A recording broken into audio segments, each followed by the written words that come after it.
Hello friends, today I am going to explain about B.Ed Semester 3 Unit 1 Learning and Assessment. Here, what is meant by assessment? अभी assessment का मतलब क्या होता है? Assessment is a broad term that includes all the various methods used to determine the extent of an individual's achievement. Assessment एक बहुत बड़ा term है। उससे क्या हमको पता चलता है? उसमें वेरियस मेथड है कि we can understand the students achievement. In teaching and learning context, assessment refers to the method used to determine achievement of learning outcome. In teaching and learning method में क्या है? अब बच्चों को क्या समझ में आया है, उनका लर्निंग आउटकम्स क्या है, वो हम असेसमेंट के थ्रू पता करते हैं। Assessment is the process of gathering data to better understand the strength and weakness of students' learning. Assessment से हमको ये पता चलता है कि बच्चे में क्या strength है, क्या weakness है। It is about measuring the process of students' learning. ये एक process है जिसे हम measure करते हैं student को क्या समझ में आया। Assessment focuses on learning teaching outcomes. Assessment का main focus क्या है? टीचिंग, वो टीचर क्या पढ़ा रहे हैं उनको समझ में आया कि नहीं, और वो क्या सीख रहे हैं। It provides the information for improving teaching learning. अब असेसमेंट से हमको क्या पता चलेगा कि हम कैसे पढ़ा रहे हैं, उसको कैसे और अच्छा पढ़ा सकते हैं। It is an integral part of instruction as it determines whether or not the goal of education are met.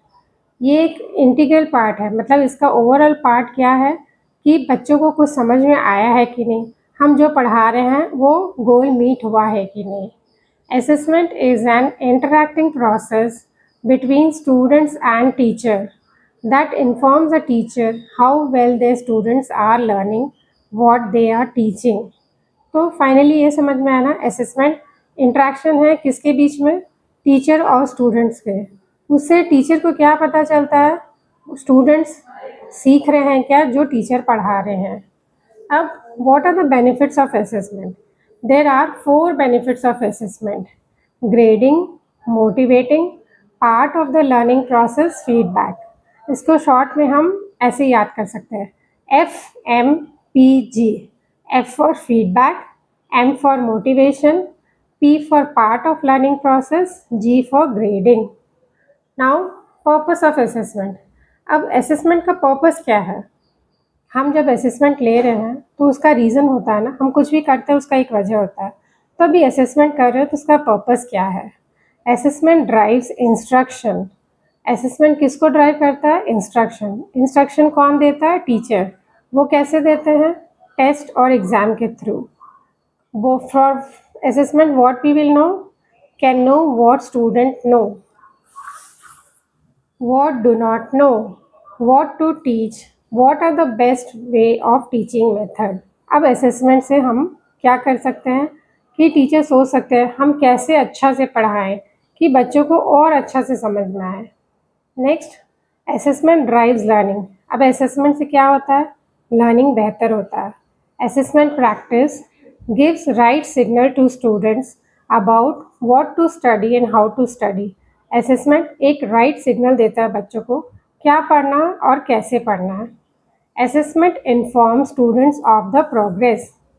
Feedback from instructors, students aware of their strengths and weakness।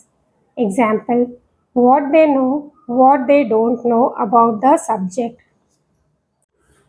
Assessment informs teaching practice। Assessment क्या करता है? Teachers को बेहतर बनाता है। Feedback indicates the instructor how to improve instruction, where to strengthen teaching। Role of grading in assessment. Grading का बहुत बड़ा रोल है असेसमेंट में। वो क्या है? Grade should be reflection of what a student has learned. It measured on test, projects and presentation। अब grade कैसा होना चाहिए? एकदम करेक्ट होना चाहिए। उसे हमको क्लियरली पता होना चाहिए कि बच्चे ने क्या सीखा है, और वो हम कैसे समझेंगे? Through test, project and presentation. protect academic standard, grade certify a person knowledge and skills. अब it should always protect the academic standard. ऐसा नहीं है कि हम कुछ भी ले लेंगे और बच्चे को कुछ समझ में नहीं आए, क्योंकि ग्रेड एक ऐसा चीज़ है जिससे हम पर्सन को बताते हैं कि उनको क्या आता है और क्या नहीं. These are the things which we understand what is the meaning of assessment. Thank you.